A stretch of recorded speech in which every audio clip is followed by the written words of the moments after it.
Hello दोस्तों, मैं देवेंद्र कुमार आपका महावीर एजुकेशनल पार्ट चैनल पर स्वागत करता हूं।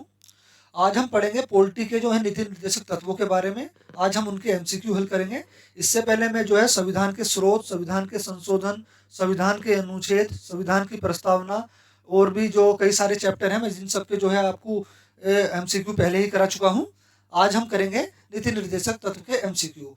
देखिए, क्लास शुरू करने से पहले मैं कहना चाहूँगा, अगर आपको हमारी वीडियो पसंद आती है तो प्लीज़ आप उसको जो है लाइक और शेयर जरूर कर दिया कीजिए और चैनल को हमारे सब्सक्राइब जरूर कर लीजिए। चलिए हम बढ़ते हैं अपनी क्लास की तरफ। हमारा पहला क्वेश्चन है, भारतीय संविधान में राज्य के नीति निर्देशक तत्व ग्रहण किए गए हैं। पहले तो ये जान लीजिए, देखिए नीति निर्देशक तत्व होते क्या है। नीति निर्देशक तत्व से तात्पर्य होता है कि एक आदर्श आदर्श लोक कल्याणकारी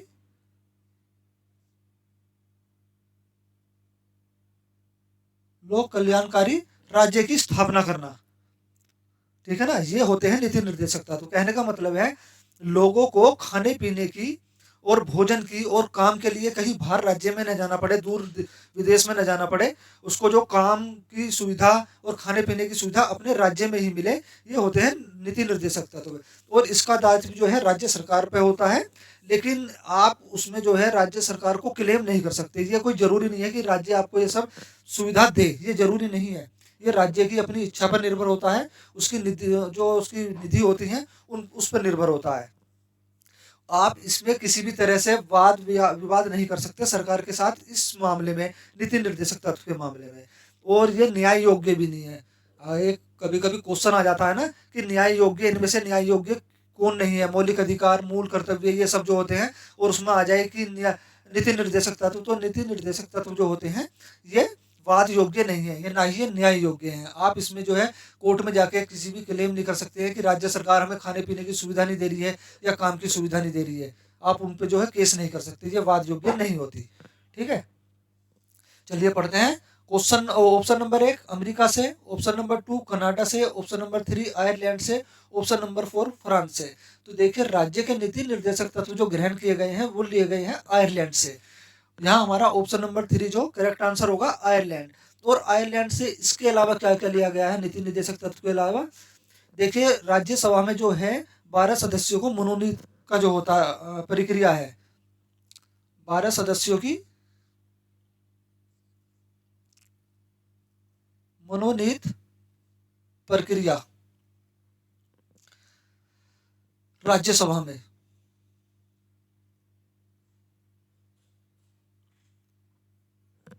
ये भी हमारी आयरलैंड से ली गई है।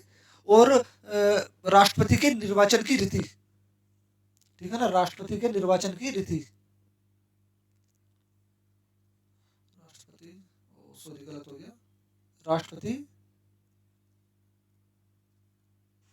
के निर्वाचन की रीति।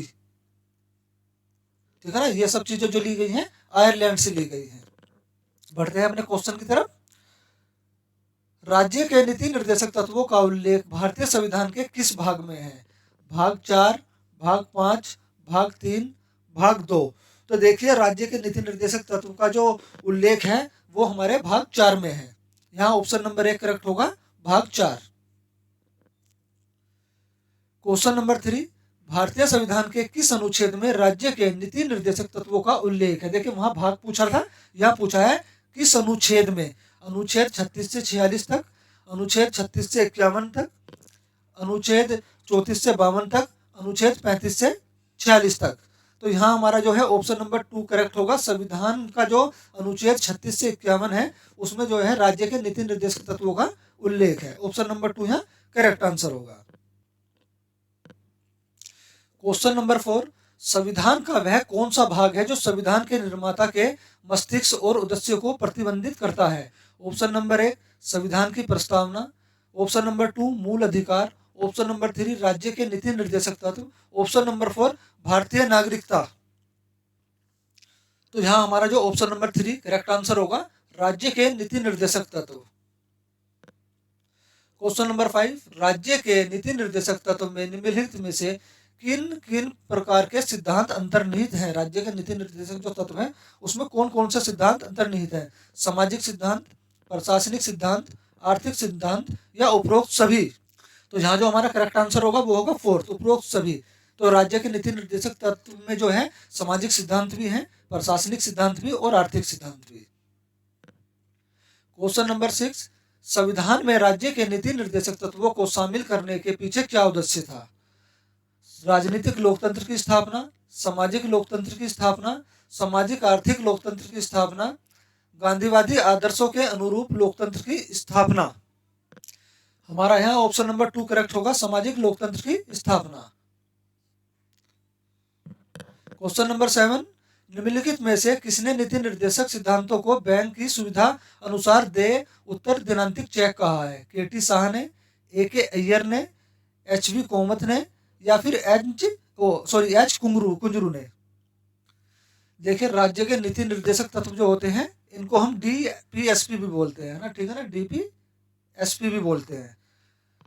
और जो है केटी शाह ने जो है DPSP को जो केटी शाह ने एक ऐसा बैंक चेक कहा था जिसका भुगतान बैंक की इच्छा पर निर्भर है, ठीक है ना। कहने का मतलब है DSP जो है राज्य की इच्छा पर निर्भर है।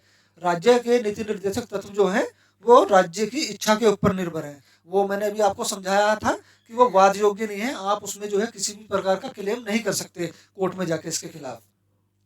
तो ये कहा था हमारे केटी शाह ने। तो यहाँ ऑप्शन नंबर 1 जो है करेक्ट आंसर होगा केटी शाह। क्वेश्चन नंबर 8, किस संवैधानिक संशोधन अधिनियम ने राज्य के नीति निर्देशक तत्वों को मौलिक अधिकारों की अपेक्षा अधिक प्रभावशाली बताया। देखिए एक संवैधानिक संशोधन हुआ, उसने जो है बताया कि मौलिक अधिकारों की अपेक्षा जो है राज्य के नीति निर्देशक तत्वों को ज्यादा प्रभावशाली बताया। वो था 42वां संविधान संशोधन अधिनियम 1976, 43वां संविधान संशोधन अधिनियम 1977, 44वां संविधानिक संशोधन अधिनियम 1978 या फिर 45वां संविधानिक संशोधन अधिनियम 1980। तो वो था हमारा 42वां संवैधानिक संशोधन अधिनियम 1976, जिसने ये कहा था कि राज्य के नीति निर्देशक तत्वों को मौलिक अधिकारों की अपेक्षा जो अधिक प्रभावशाली बताया था वो था 42वां संवैधानिक संशोधन। यहाँ हमारा ऑप्शन नंबर 1 जो करेक्ट आंसर होगा। और ये कब हुआ था, ये हुआ था 1976 में। भारतीय संविधान का कौन सा अंग समाजवादी व्यवस्था स्थापित करने की प्रेरणा देता है। ऑप्शन नंबर 1 नागरिकता, ऑप्शन नंबर 2 नीति निर्देशक तत्व, ऑप्शन नंबर 3 मूल कर्तव्य, ऑप्शन नंबर 4 मूल अधिकार। तो देखिए यहाँ जो होगा ऑप्शन नंबर 2 जो हमारा करेक्ट आंसर होगा, नीति निर्देशक तत्व। नीति निर्देशक तत्व जो है समाजवादी व्यवस्था स्थापित करने की प्रेरणा देते हैं। क्वेश्चन नंबर 10, संविधान में कल्याणकारी राज्य का आदेश दिया जाता है 42वें संशोधन में, नीति निर्देशक तत्वों में, मूल अधिकारों में या फिर प्रस्तावना में। देखिए मैंने भी बताया था आपको जो नीति निर्देशक तत्व है इसका तात्पर्य क्या है। इसका तात्पर्य है राज्य अपने राज्य को एक आदर्श और जो है लोक कल्याणकारी राज्य बनाना, ठीक है ना। नीति निर्देशक तत्वों का से तात्पर्य होता है कि अपने राज्य को या एक राज्य को आदर्श और लोक कल्याणकारी राज्य बनाना। तो ये किसमें कहा गया था, ये कहा गया था नीति निर्देशक तत्व में। तो यहाँ हमारा ऑप्शन नंबर 2 जो करेक्ट आंसर होगा। क्वेश्चन नंबर 11, नीति निर्देशक सिद्धांत हैं, वाद योग्य नहीं है, मूल कर्तव्य हैं, मौलिक अधिकार हैं या वाद योग्य। देखिए नीति निर्देशक तत्व ना तो हमारे मौलिक अधिकार हैं, ना ही मूल कर्तव्य हैं, है ना, और ना ही वाद योग्य है। मैंने बताया था ये राज्य की इच्छा पर निर्भर करता है, इसमें आप जो है राज्य के खिलाफ क्लेम नहीं कर सकते, तो ये वाद योग्य नहीं है। तो यहाँ ऑप्शन नंबर 1 जो है ये होगा वाद योग्य नहीं है। यहाँ हमारा जो ये ऑप्शन नंबर 1 करेक्ट आंसर होगा। क्वेश्चन नंबर 12, मौलिक अधिकार एवं राज्य के नीति निर्देशक तत्वों के विषय में कौन सा कथन सही है। वे परस्पर विरोधी हैं, उन दोनों में कोई अंतर नहीं है, वे दोनों वाद योग्य हैं। देखिए पहली बात तो यह है कि वाद योग्य, मौलिक अधिकार तो वाद योग्य है, लेकिन राज्य के नीति निर्देशक तत्व जो है वाद योग्य नहीं है। वे परस्पर विरोधी भी जो है नहीं है। उन दोनों में कोई अंतर नहीं, बिल्कुल गलत अंतर है, ये भी गलत। वे एक दूसरे के पूरक हैं। ये हमारा जो ऑप्शन नंबर 4 जो करेक्ट आंसर होगा, वे एक दूसरे के पूरक हैं। मौलिक अधिकार और राज्य के नीति निर्देशक तत्व जो हैं एक दूसरे के पूरक हैं। क्वेश्चन नंबर 13, एक कल्याणकारी राज्य के निर्देश आदर्श वर्णित करते हैं। एक कल्याणकारी राज्य के निर्देश जो है आदर्श वो वर्णित करते हैं। किस में वर्णित करते हैं? राज्य के नीति निर्देशक तत्वों में, मौलिक अधिकारों के अध्याय में, संविधान की 7वीं अनुसूची में, या फिर संविधान की प्रस्तावना में। अभी मैंने बताया था, फिर तीसरी बार बता रहा हूँ कि राज्य के नीति निर्देशक तत्व का मतलब होता है एक राज्य का जो है आदर्श और कल्याणकारी बनाना। ठीक है ना, आदर्श और कल्याणकारी बनाना। तो ये किसमें कहा गया है? ये कहा गया है राज्य के नीति निर्देशक तत्वों में। तो ऑप्शन नंबर 1 हमारा यहाँ करेक्ट आंसर होगा, राज्य के नीति निर्देशक तत्व। क्वेश्चन नंबर 14, नीति निर्देशक तत्वों को कार्यान्वित करने के लिए क्या मूल अधिकारों का हनन हो सकता है? देखिए कह रहा नीति निर्देशक तत्वों को जो है बढ़ाने के लिए या लागू करने के लिए, देने के लिए मूल अधिकारों का हनन कर सकते हैं। तो ये विवादग्रस्त है, नहीं हो सकता है, या फिर कुछ का हो सकता है। देखिए ये जो होता है इसमें जो है विवादग्रस्त तो नहीं है, और ये भी नहीं कह सकते नहीं हो सकता, ये भी नहीं कह सकते हो सकता है। कुछ अधिकारों का हनन हो सकता है, कुछ का। ऑप्शन नंबर 4 यहाँ हमारा करेक्ट आंसर होगा। क्वेश्चन नंबर 15, भारत के संविधान में अंतर्राष्ट्रीय सुरक्षा को प्रोत्साहन देना सन्निहित है संविधान की प्रस्तावना में, राज्य के नीति निर्देशक तत्वों में, मौलिक कर्तव्यों में, 9वीं अनुसूची में। तो हमारा यहाँ जो ऑप्शन नंबर 2 जो करेक्ट आंसर होगा, राज्य के नीति निर्देशक तत्वों में। और एक चीज और ध्यान रखना, ये जो डीपीएसपी है, डीपीएसपी जो है राज्य के नीति निर्देशक तत्व जो है, इसको डॉक्टर भीमराव अंबेडकर ने जो है आर्थिक लोकतंत्र कहा था। क्या कहा था? आर्थिक लोकतंत्र, आर्थिक लोकतंत्र। ठीक है, ये किसने कहा था? डॉक्टर भीमराव अंबेडकर ने।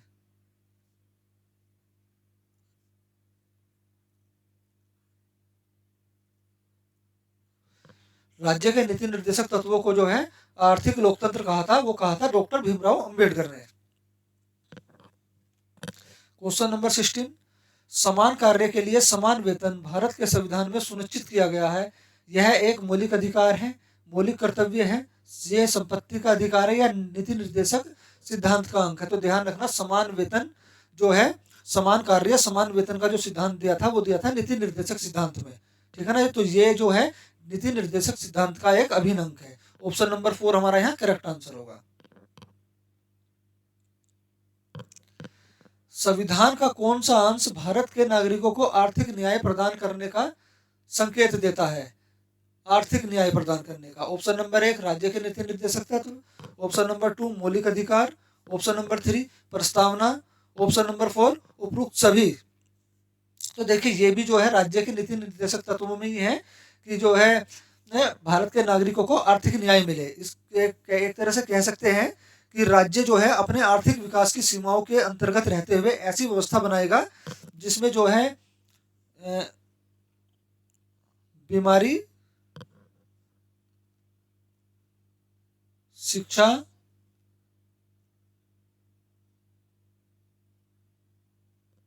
बेरोजगारी, बुढ़ापा,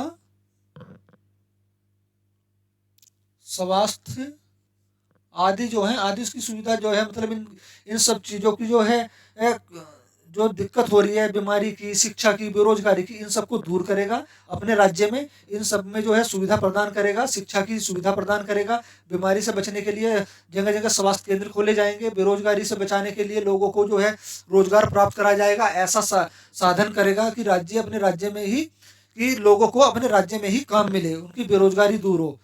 ठीक है ना, स्वास्थ्य से संबंधित जो है जगह जगह छोटे छोटे जो हॉस्पिटल वो होते हैं, एक तरह से कह सकते हैं मेडिकल खोले जाएं।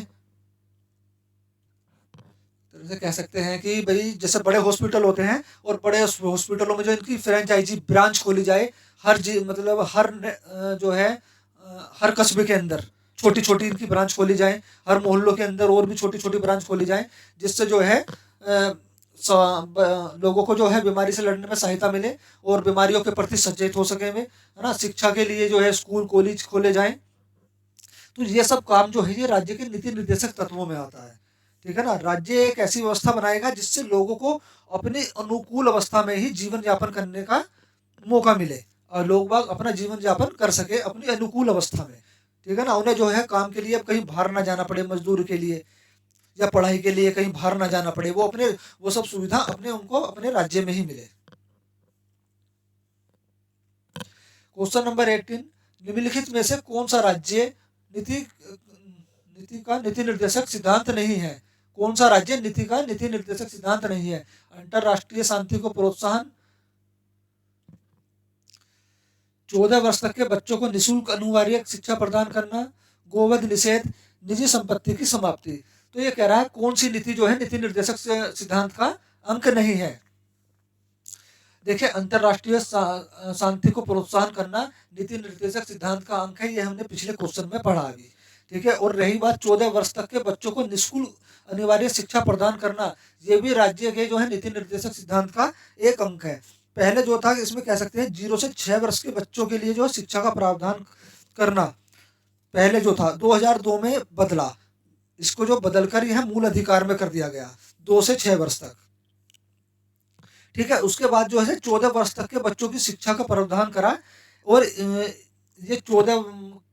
ये पहले हमारा मौलिक अधिकार था, है ना। 14 वर्ष तक के बच्चों को जो निःशुल्क अनिवार्य शिक्षा प्रदान करना था, ये पहले हमारा मौलिक अधिकार था। फिर इसको मौलिक अधिकार से निकाल के जो है इसको राज्य के नीति निर्देशक सिद्धांत में रख दिया गया कि 14 वर्ष तक के बच्चों की जो शिक्षा का प्रावधान होगा इसे नीति निर्देशक तत्व में रखा जाएगा और ये राज्य का कर्तव्य होगा। तो ये भी हमारा जो है राज्य के नीति निर्देशक सिद्धांत का अभिन्न अंग है। गोवध भी जो है ये भी, और निजी संपत्ति की समाप्ति ये नहीं है, ऑप्शन नंबर 4। ठीक है ना। ये जो है राज्य के नीति निर्देशक तत्वों का अंक नहीं है, निजी संपत्ति की समाप्ति। और ये यही पूछ रहा है कौन सा गलत है कौन सा नहीं है। चलिए बढ़ते हैं अपने क्वेश्चन की तरफ। क्वेश्चन नंबर 19, राज्य के नीति निर्देशक तत्व नहीं है, कौन सा इनमें से राज्य के नीति निर्देशक तत्वों में नहीं आता? वैज्ञानिक मनोभाव के विकास का, पोषाहार के स्तर को ऊपर उठाना, कमजोर श्रेणियों के आर्थिक हित को बढ़ाने का, कार्यपालिका से न्यायपालिका को अलग करने का। देखिए, कार्यपालिका से न्यायपालिका को अलग करने का जो रखने का जो तत्व है ना, ये राज्य के नीति निर्देशक तत्वों का अंक है। तो ये तो हमारा ऑप्शन करेक्ट होगा, ये है। और कमजोर श्रेणी के आर्थिक हित को बढ़ाना बिल्कुल है। मैंने बताया था ना अभी, राज्य एक ऐसी व्यवस्था करे कि लोगों को बाहर रोजगार के लिए ना जाना पड़े, उन्हें जो रोजगार अपने राज्य में ही मिले, अपनी अनुकूल अवस्था में मिले, ताकि उनकी जो है कमजोर श्रेणियों को जो है वो आर्थिक रूप से उन्हें ऊपर उठा सके। तो ये भी है।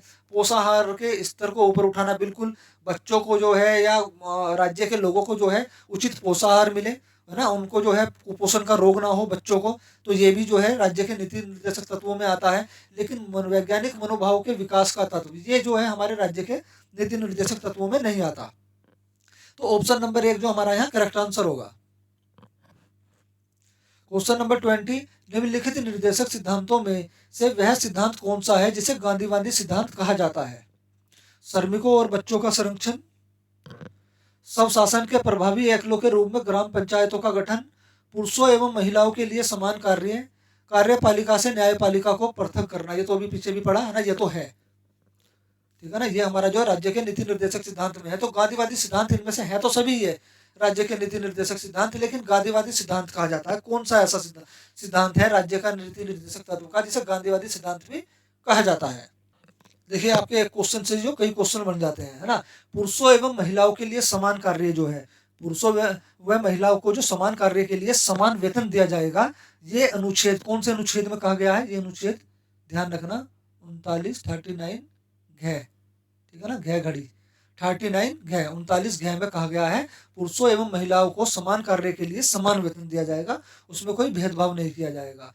ठीक है ना। स्वशासन के प्रभावी एकलों के रूप में ग्राम पंचायत का गठन करना, ठीक है ना, ग्राम पंचायतों के गठन के लिए जो राज्य कदम उठाएगा, ये भी जो ये कहा गया है आपके अनुच्छेद 40 में। ठीक है ना। अनुच्छेद 40 में क्या कहा गया है? स्वशासन के प्रभावी एकलों के रूप में ग्राम पंचायत का गठन जो है वह राज्य सरकार करेगी, ये कहा गया है अनुच्छेद 40 में। ठीक है ना। और गांधीवादी सिद्धांत भी इसे ही कहा गया है, स्वशासन के प्रभावी एकलों के रूप में ग्राम पंचायत का संगठन, इसी को गांधीवादी सिद्धांत भी कहा गया है। ये हमारा ऑप्शन नंबर 2 जो करेक्ट आंसर होगा। क्वेश्चन नंबर 21, राज्य के नीति निर्देशक सिद्धांतों के अनुसार किस आयु तक के बच्चों को निःशुल्क एवं अनिवार्य शिक्षा देने की आशा की जाती है? ऑप्शन नंबर 1 14 वर्ष तक के, ऑप्शन नंबर 2 15 वर्ष तक के, ऑप्शन नंबर 3 16 वर्ष तक के, ऑप्शन नंबर 4 18 वर्ष तक के। देखिए पहले जो है ये 6 वर्ष से 14 वर्ष तक के लिए दी जाती थी बच्चों को, ठीक है ना। पहले कहाँ दी जाती थी? नहीं सॉरी, पहले दी जाती थी 0 से 6 वर्ष तक के लिए, बाद में इसे बढ़ाकर जो है 6 वर्ष से 14 वर्ष तक के बच्चों के लिए, 6 वर्ष से 14 वर्षों तक के बच्चों के लिए जो अनिवार्य शिक्षा का प्रावधान कर दिया गया है। ये हमारा किसमें है? ये राज्य के नीति निर्देशक तत्व में है। तो यहाँ हमारा ऑप्शन नंबर 1 जो करेक्ट आंसर होगा 14 वर्ष तक। क्वेश्चन नंबर 22, राज्य के नीति निर्देशक तत्व सिद्धांत किस प्रकार मौलिक अधिकारों से भिन्न है? मौलिक अधिकारों से जो है किस प्रकार अलग है राज्य के नीति निर्देशक तत्व? ऑप्शन नंबर 1 पूर्वोक्त केंद्र सरकार के लिए है एवं उपरोक्त राज्य के लिए है। ऑप्शन नंबर 2 पूर्वोक्त संविधान का अंश नहीं है जबकि उपरोक्त है। क्वेश्चन नंबर 3 राज्य के नीति निर्देशक सिद्धांत परिवर्तनीय नहीं है जबकि मूल अधिकार परिवर्तनीय है।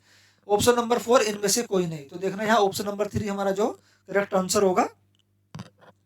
राज्य के नीति निर्देशक सिद्धांत परिवर्तनीय नहीं है, इनमें परिवर्तन नहीं करा जा सकता जबकि मूल अधिकारों में करा जा सकता है। क्वेश्चन नंबर 23, भारतीय संविधान के कौन से संविधान अधिनियम संशोधन में के द्वारा जो है टकराव की दिशा में राज्य की नीति निर्देशक तत्वों को मूल अधिकारों पर वरीयता प्रदान की गई है? ये क्वेश्चन घूम फिर के पहले भी आया था। तो ये कह रहा है कि राज्य के जो नीति निर्देशक तत्व हैं वे मूल अधिकारों से ज्यादा प्रभावी हैं, मूल अधिकारों से ज्यादा वरीयता जो राज्य के नीति निर्देशक तत्वों को दी गई है। तो ये कौन सा संविधान संशोधन में दी गई है? 26वां संविधान संशोधन, 42वां संविधान संशोधन, 43वां संविधान संशोधन, 75वां संविधान संशोधन। तो ये है 42वां संविधान संशोधन। तो ऑप्शन नंबर 2 यहाँ हमारा करेक्ट होगा, आंसर होगा 42वें संविधान संशोधन अधिनियम द्वारा जो है टकराव की दिशा में, अगर इन दोनों में आपस में टकराव होता है, मूल अधिकारों का हनन होता है राज्य के नीति निर्देशक तत्व में, तो जो है राज्य के नीति निर्देशक तत्वों को वरीयता दी जाएगी। इसका जो उल्लेख है वो 42वें संशोधन में किया गया। क्वेश्चन नंबर 24, भारतीय नागरिकों के लिए एक समान सिविल संहिता प्राप्त कराने की बात कही गई है? अनुच्छेद 40 में, अनुच्छेद 44 में, अनुच्छेद 45 में, अनुच्छेद 48 क्या में? देखिए समस्त नागरिकों के लिए एक समान सिविल संहिता, सिविल संहिता का मतलब होता है, सिविल संहिता को कह सकते हैं, इंग्लिश में भी दे सकते हैं, ध्यान रखना, यूनियन कोड,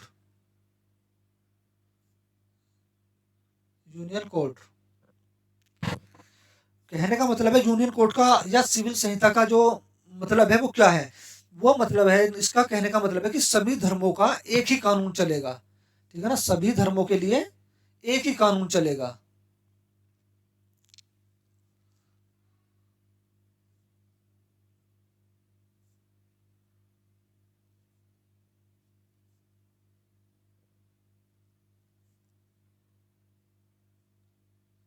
ये सिविल संहिता है या यूनियन कोड। तो इसको प्राप्त कराने की जो बात कही गई है वो अनुच्छेद 44 में कही गई है। यहाँ हमारा ऑप्शन नंबर 2 जो करेक्ट आंसर होगा अनुच्छेद 44। और ध्यान रखना इसे लागू करने वाला जो प्रथम राज्य है वो कौन सा है? इसे लागू करने वाला प्रथम राज्य है गोवा।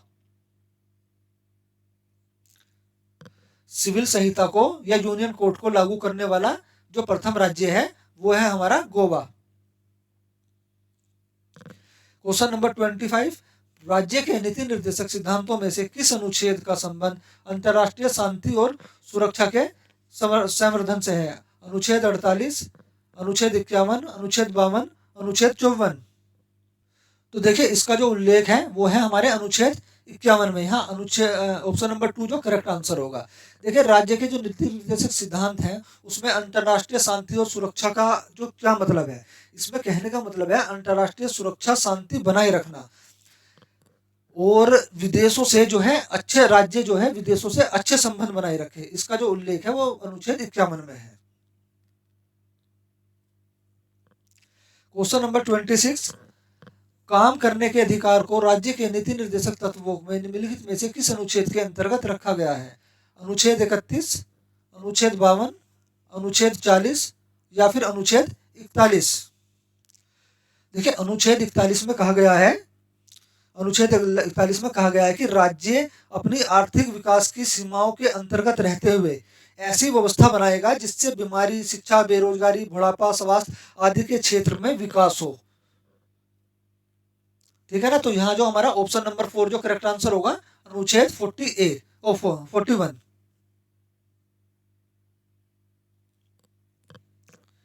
निम्नलिखित में से कौन सा एक राज्य के नीति निर्देशक तत्वों का उल्लेख नहीं है, वो उद्देश्य नहीं है? ऑप्शन नंबर 1, एक धार्मिक राज्य की स्थापना करना, अंतर्राष्ट्रीय एवं सुरक्षा की अभिवृद्धि करना, सामाजिक आर्थिक कल्याण सुनिश्चित करना, एक कल्याणकारी राज्य की स्थापना करना। देखिए राज्य का जो नीति निर्देशक तत्व है उसका सबसे महत्वपूर्ण तत्व या सिद्धांत है कि एक राज्य को आदर्श और लोक कल्याणकारी राज्य बनाना। तो ये तो हमारा करेक्ट आंसर है, ये तो है।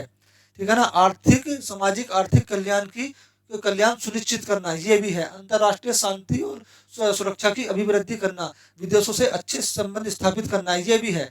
लेकिन एक धार्मिक राज्य की स्थापना करना ये जो है राज्य के नीति निर्देशक तत्व का अंग नहीं है। तो ऑप्शन नंबर 1 यहाँ हमारा करेक्ट आंसर होगा। क्वेश्चन नंबर 28, इनमें से कौन राज्य के नीति निर्देशक सिद्धांतों में सम्मिलित नहीं है? मध्य निषेध, काम का अधिकार, समान कार्य हेतु समान वेतन, सूचना का अधिकार। देखिए मध्य निषेध भी है, काम का अधिकार भी है, समान कार्य हेतु समान वेतन भी है, लेकिन सूचना का अधिकार नहीं है। ठीक है ना, ऑप्शन नंबर 4 यहाँ हमारा करेक्ट होगा, सूचना का अधिकार। नीति निर्देशक तत्वों की व्याख्या किन अनुच्छेदों में की गई है? 36 से 51, अनुच्छेद 12 से 35, अनुच्छेद 5 से 11 और अनुच्छेद इनमें से कोई नहीं। हमारा यहाँ पहला ही आंसर करेक्ट होगा, 36 से 51 में जो है राज्य के नीति निर्देशक तत्वों का उल्लेख है।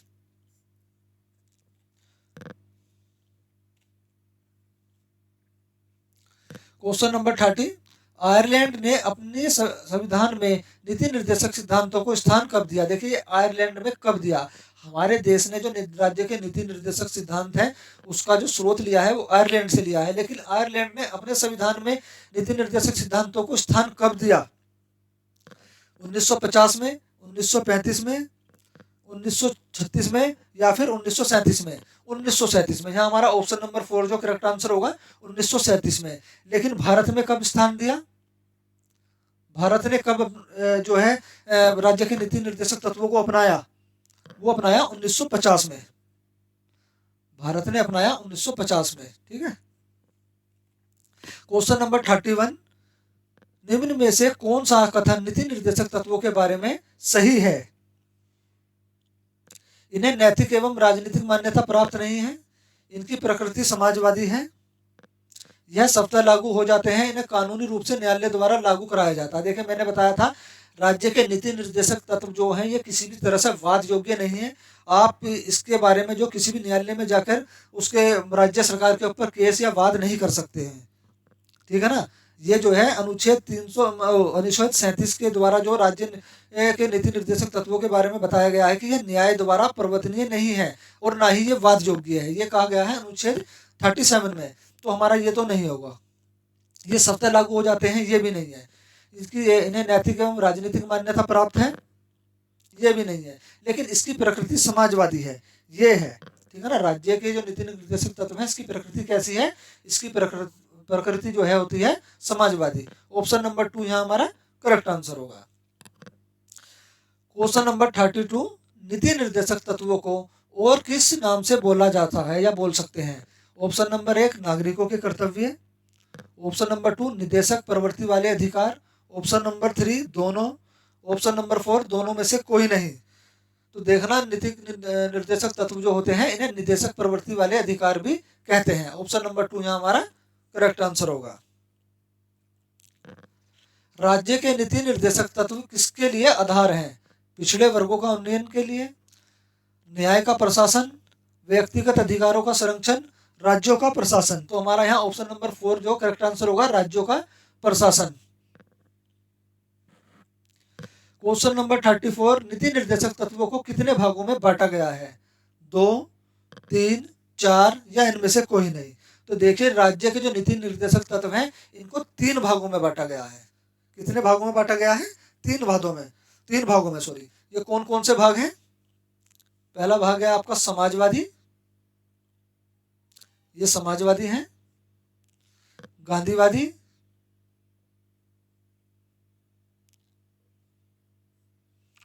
और तीसरा सिद्धांत है उदारवादी।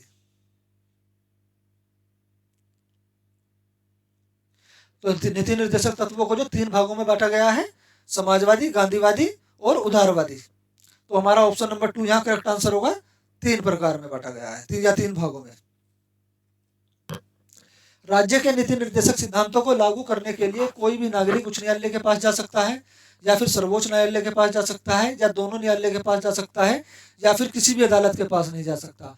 मैं शुरू से बता रहा हूँ, राज्य के नीति निर्देशक तत्व जो है वाद योग्य नहीं है। आप इसके बारे में अपील किसी भी न्यायालय में जाकर नहीं कर सकते हैं, ठीक है ना।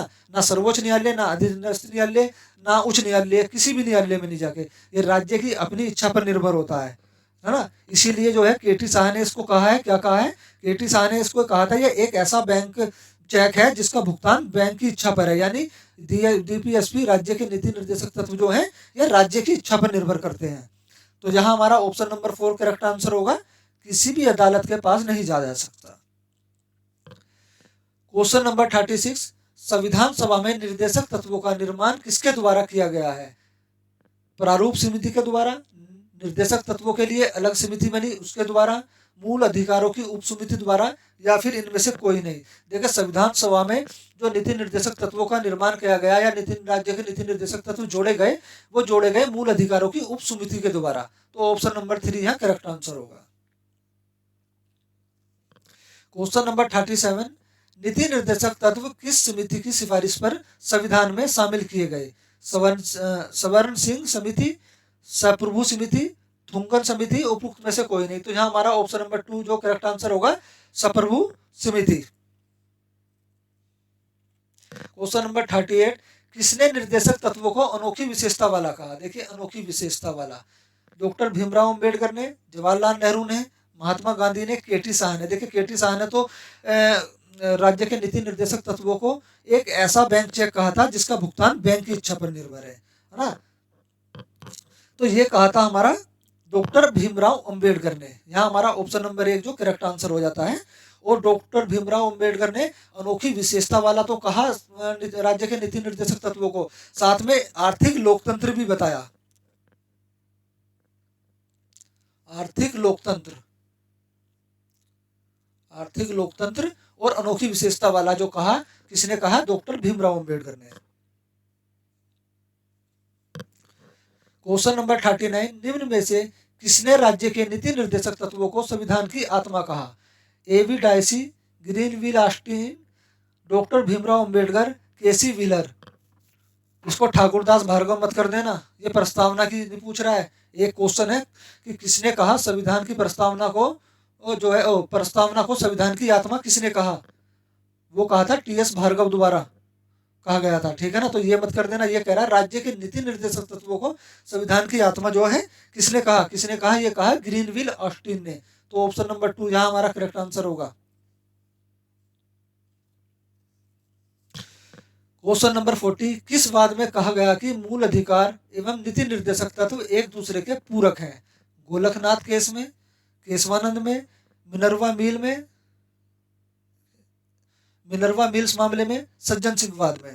तो देखिए, ये कहा गया था मिनर्वा मिल्स मामले में। ऑप्शन नंबर 3 यहाँ करेक्ट आंसर होगा।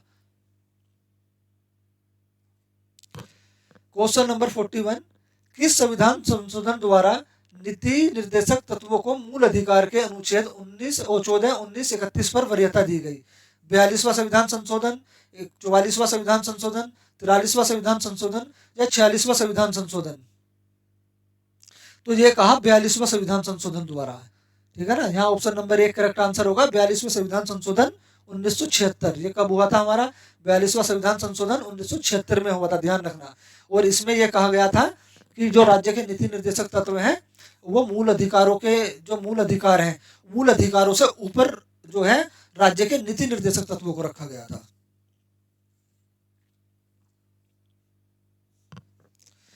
संविधान के कौन से अनुच्छेद में प्रावधान है कि निर्देशक तत्वों को न्यायालय नहीं ले जाया जा सकता? ऑप्शन नंबर 1 अनुच्छेद 36, ऑप्शन नंबर 2 अनुच्छेद 37, ऑप्शन नंबर 3 अनुच्छेद 38, ऑप्शन नंबर 4 अनुच्छेद 39। देखिए देखिए अनुच्छेद जो 39 में जो कहा गया है, वो कहा गया था कि इसमें जो महिला और पुरुष को दोनों को समान कार्य के लिए समान वेतन मिलेगा। समान कार्य समान वेतन का जो सिद्धांत है वो किसमें है? अनुच्छेद 39 में है। और अनुच्छेद 38 में जो कहा गया है वो कहा गया है राज्य लोक कल्याण की अभिवृद्धि के लिए सामाजिक व्यवस्था बनाएगा। सामाजिक व्यवस्था बनाएगा, ये कहा गया है अनुच्छेद 38 में। और अनुच्छेद 36 में जो है इसमें राज्य की परिभाषा का उल्लेख है। देखिए नोट कर लेना ये पॉइंट जो है, अनुच्छेद 36 में जो है राज्य की परिभाषा का उल्लेख है।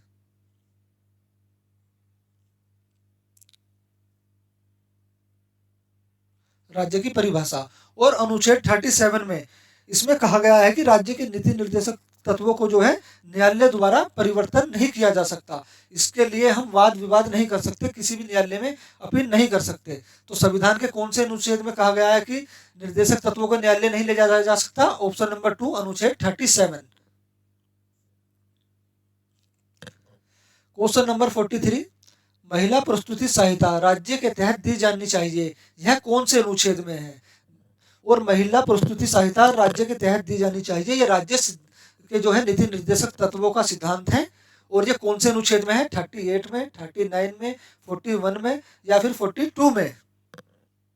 देखिए 39 में जो बताया गया था, मैंने पहले ही बताया, 39 में बताया गया था महिला और पुरुष को समान कार्य के लिए समान वेतन मिलेगा। ठीक है ना। 38 में बताया गया था जो राज्य है उसको जो सामाजिक राज्य के लिए सामाजिक व्यवस्था बनाएगा, राज्य एक सामाजिक व्यवस्था बनाएगा, अनुच्छेद 38 में कहा गया था। और अनुच्छेद जो 41 में क्या कहा गया है? अनुच्छेद 41 में कहा गया है कि राज्य अपने आर्थिक विकास की सीमाओं के अंतर्गत रहते हुए ऐसी व्यवस्था बनाएगा जिससे बीमारी, शिक्षा, बेरोजगारी, बुढ़ापा, स्वास्थ्य आदि के क्षेत्र आदि का जो विकास हो वो अपने क्षेत्र में ही हो। ठीक है ना। तो यहाँ बचा ऑप्शन नंबर जो है 4 अनुच्छेद 42, इसमें कहा गया है कि राज्य ऐसी व्यवस्था बनाएगा जिसमें लोगों को अपनी अनुकूल अवस्था में ही जीवन यापन करने का मौका मिल सके, जीवन यापन कर सके। और प्रस्तुति सहायता केंद्र के बारे में भी अनुच्छेद 42 में कहा गया। तो महिला प्रस्तुति सहायता राज्य के तहत दी जानी चाहिए, यह अनुच्छेद 42 में है। ऑप्शन नंबर 4 हमारा यहाँ करेक्ट आंसर होगा। क्वेश्चन नंबर 44, मनरेगा का संचालन से कौन से नीति निर्देशक तत्वों का पालन हुआ है? अनुच्छेद 40 का, अनुच्छेद 41 का, अनुच्छेद 42 का या फिर अनुच्छेद 43 का? देखिए अनुच्छेद 40 के बारे में जो है राज्य पंचायतों के गठन के लिए, इसमें जो है पंचायत के गठन का उल्लेख है, पंचायत के गठन का उल्लेख है कि राज्य जो पंचायत का गठन करेगा अनुच्छेद 40 में। और अनुच्छेद 41 में तो मैंने भी बताया था कि राज्य ऐसी व्यवस्था बनाएगा जिसमें जो है बीमारी, शिक्षा, बेरोजगारी, बुढ़ापा, स्वास्थ्य आदि के क्षेत्र में विकास हो सके, ये कहा गया था 41 में। और 42 में क्या कहा गया था? प्रस्तुति सहायता केंद्र। ठीक है ना, प्रस्तुति सहायता केंद्र, और जिससे लोग अपनी अनुकूल व्यवस्था में जीवन यापन कर सके, राज्य एक ऐसी व्यवस्था बनाया गया, ये कहा गया था अनुच्छेद 42 में। अनुच्छेद 43 में जो कहा गया था वो कहा गया था अनुच्छेद 43 मजदूरी, मजदूरी, उद्योग, कृषि आदि की व्यवस्था करना, आदि की व्यवस्था करना, जो अनुच्छेद 43 में कहा गया। और ये सब जो काम आते हैं मजदूरी, उद्योग या छोटे मोटे जो काम गांव वालों को दिए जाते हैं ताकि बेरोजगारी ना उत्पन्न हो गांवों में, ग्रामों में, तो ये जो है मनरेगा के तहत आते हैं। तो मनरेगा का संचालन से कौन से नीति निर्देशक तत्वों का पालन हुआ है? अनुच्छेद 43 का। ऑप्शन नंबर 4 यहाँ करेक्ट आंसर होगा। क्वेश्चन नंबर 45, किस अनुच्छेद के तहत मूल अधिकारों में शिक्षा का अधिकार जोड़ा गया? अनुच्छेद 44, अनुच्छेद 45, अनुच्छेद 46, अनुच्छेद 47? तो देखिए अनुच्छेद 44 में तो वही मैंने बताया था इससे पहले, जो है सिविल संहिता, यूनियन कोड के बारे में बताया गया है। यूनियन कोड, या इसको जो कहते हैं सिविल संहिता भी कहते हैं। क्या कहते हैं? सिविल संहिता, सिविल संहिता। तो जो इसका उल्लेख है वो किसमें है? अनुच्छेद 44 में। यूनियन कोर्ट और सिविल कोर्ट का क्या मतलब होता है? इसका मतलब होता है कि सभी धर्मों का एक ही कानून हो, और इसको लागू करने वाला पहला देश है हमारा गोवा। पहला राज्य है गोवा। ठीक है। और अनुच्छेद 45 में जो कहा गया है, जो अनुच्छेद 45 है, इसी में कहा गया है, ठीक है ना, 0 से 6 वर्ष के बच्चों के लिए शिक्षा का प्रावधान करना पहले ये जो था मूल अधिकार था। 0 से 6 वर्ष तक के बच्चों के लिए शिक्षा का प्रावधान करना पहले ये मूल अधिकार था। इसको 2002 में बदला गया। 2002 में बदलकर जो है मूल अधिकार से जो है इसको राज्य के नीति निर्देशक तत्व में रखा गया, और यह कहा गया 6 से 14 वर्षों तक के बच्चों को जो है मुफ्त शिक्षा दी जाएगी। ठीक है। तो हमारा ऑप्शन नंबर 2 यहाँ करेक्ट आंसर हो जाता है, अनुच्छेद 45। क्वेश्चन नंबर 46, निम्न में से कौन सा अनुच्छेद उदारवादी और गांधीवादी सिद्धांत का मिश्रण है? इन दोनों का जो मिश्रण है कौन सा है? अनुच्छेद 47, अनुच्छेद 48, अनुच्छेद 43, अनुच्छेद 40।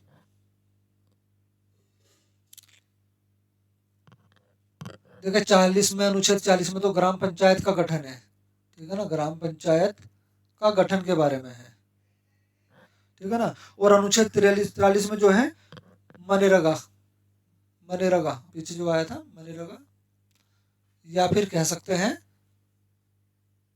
मजदूरी, उद्योग, कृषि की व्यवस्था करना, ठीक है ना। आपका 47 और 48। 47 में देखिए पोषण आहार के बारे में, पोषण आहार के बारे में कहा गया है। पोषण आहार का जो उल्लेख है वो अनुच्छेद 47 में है। इसमें जो है रहन सहन, खान पीन के जो है स्तर को ऊपर उठाना, ठीक है ना, रहन सहन, खान पीन के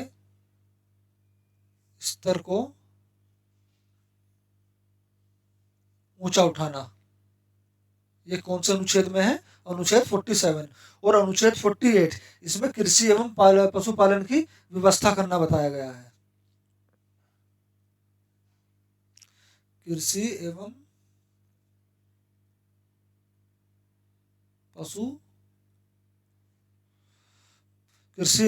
पशुपालन की व्यवस्था करना, ये कहा गया है अनुच्छेद 48 में। और अनुच्छेद 48 ही जो है ऐसा अनुच्छेद है जिसे जो है उदारवादी और गांधीवादी सिद्धांत का मिश्रण है। तो यहाँ हमारा ऑप्शन नंबर 2 जो करेक्ट आंसर हो जाता है, अनुच्छेद 48।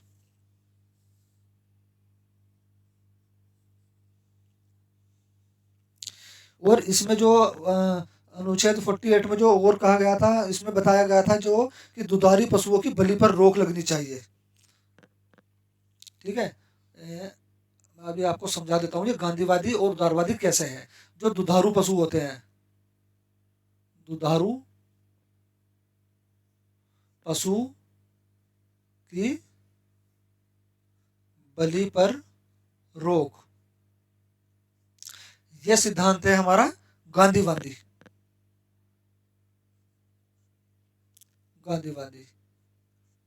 ठीक है। और दूसरा है कृषि व पशुपालन में आधुनिक प्रणाली का प्रयोग करना, ठीक है ना।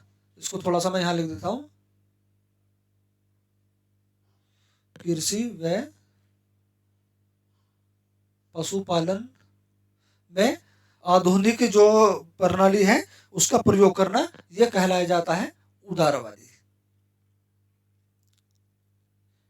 आप समझे कैसे अनुच्छेद 48 जो है उदारवादी और गांधीवादी सिद्धांत का मिश्रण है, क्योंकि इसमें कृषि और पशुपालन के उल्लेख है। कृषि के बारे में जो इसमें बताया गया है कि कृषि के और पशुपालन के क्षेत्र में जो है आधुनिक प्रयोगों का प्रयोग करना चाहिए, ये उदारवादी सिद्धांत है। और दूसरा दुधारू पशु की बलि पर रोक लगा दी गई, ये हमारा गांधीवादी सिद्धांत है। तो हमारा अनुच्छेद 48 जो है करेक्ट आंसर होगा। क्वेश्चन नंबर 47, भारतीय संविधान का कौन सा अनुच्छेद समान नागरिक संहिता से संबंध रखता है? अनुच्छेद 46, अनुच्छेद 48, अनुच्छेद 51, अनुच्छेद 44। अनुच्छेद 51, देखिए अनुच्छेद 51 को याद रखना, इसमें जो है अंतर्राष्ट्रीय सुरक्षा की बात की गई है, ठीक है ना, अंतर्राष्ट्रीय सुरक्षा शांति, सुरक्षा शांति बनाए रखना।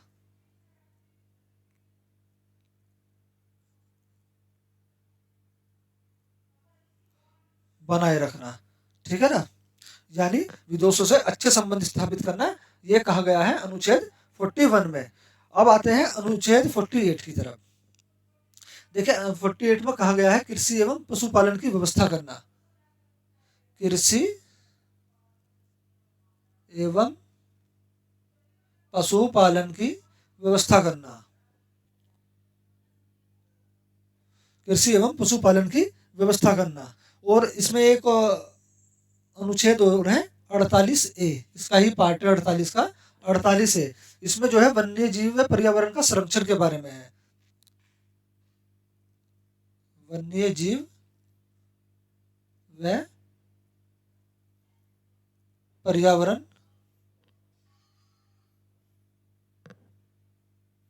संरक्षण, अनुच्छेद 48 में। और अनुच्छेद 46 में जो है अनुसूचित जाति जनजाति व दुर्बल ओबीसी समुदाय के लिए व्यवस्था बनाएगा राज्य, ये कहा गया। क्या कहा गया अनुच्छेद 46 में? अनुसूचित जाति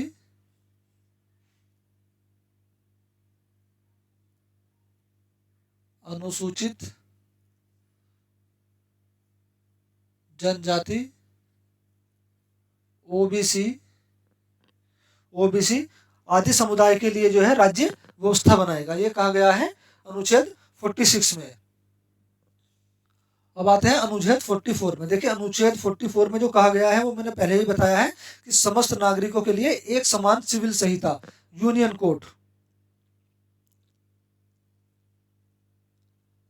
कोड या फिर सिविल संहिता,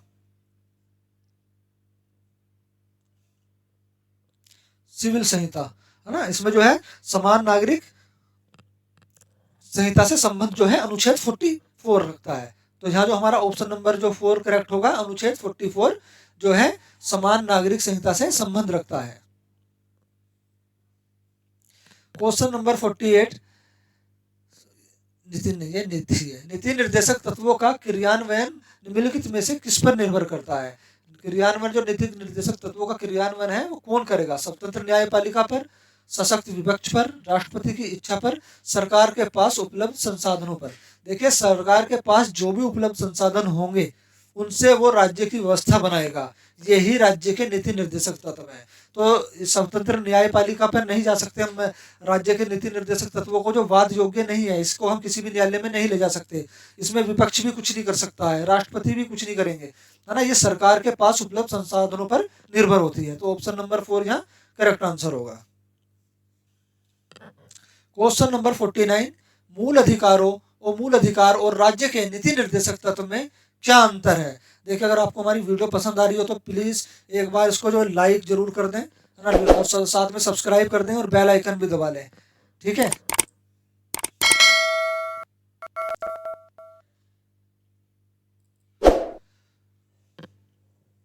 तो मूल अधिकार और राज्य के नीति निर्देशक तत्व में क्या अंतर है? राज्य के नीति निर्देशक तत्व बंधन कार्य हैं जबकि मूल अधिकार नहीं। राज्य के नीति निर्देशक तत्व वाद योग्य हैं जबकि मूल अधिकार नहीं। बिल्कुल गलत, राज्य के नीति निर्देशक तत्व वाद योग्य है ही नहीं। मूल अधिकार वाद योग्य हैं जबकि राज्य के नीति निर्देशक तत्व नहीं, इनमें से कोई नहीं, ऐसा नहीं है, इनमें से तो एक है। कौन सा है? नीति निर्देशक तत्व बंधन कार्य है जबकि मूल अधिकार नहीं, गलत।